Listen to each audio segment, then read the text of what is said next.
Et puis il y a aussi ce rançonnage, ces exactions. On demande à la population de payer pour éviter viols, meurtres et pillages, surtout incendies.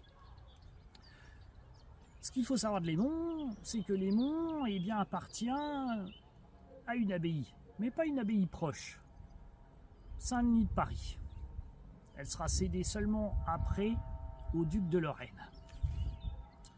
Et puis l'histoire est toujours tourmentée. Il ne faut pas oublier la rivalité entre le royaume de France et le duché de Lorraine qui attire les convoitises du roi Louis XIII. Pourquoi ? C'est une zone tampon qui se situe à la frontière du Saint-Empire germanique. Et du coup, la guerre va reprendre de nouveau.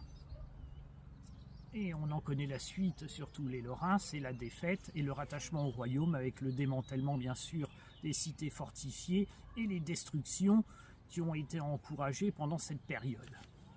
On trouve donc un château du XIIIe siècle, assez bel ensemble, bien fortifié, qui protège la population. Nous développerons au cours de notre reportage son histoire. Rassurez-vous, il existe toujours aujourd'hui, il a été restauré.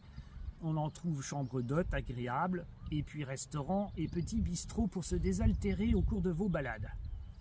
Reprenons l'histoire de Lémont. Lémont vit aussi sous l'influence et la protection des comtes de Bar, du duché de Lorraine, et également des puissantes abbayes qui se trouvent dans le secteur. Il ne faut pas oublier qu'il y a l'abbaye de Saint-Old, il y a les établissements religieux de Capucins à Bar-le-Duc, et puis il y a aussi l'abbaye de Trois-Fontaines en Champagne, et également l'abbaye de l'Île en Barrois. Tout ceci favorise l'essor. C'est pour ça qu'on retrouve un artisanat assez important. D'ailleurs, la population se développe.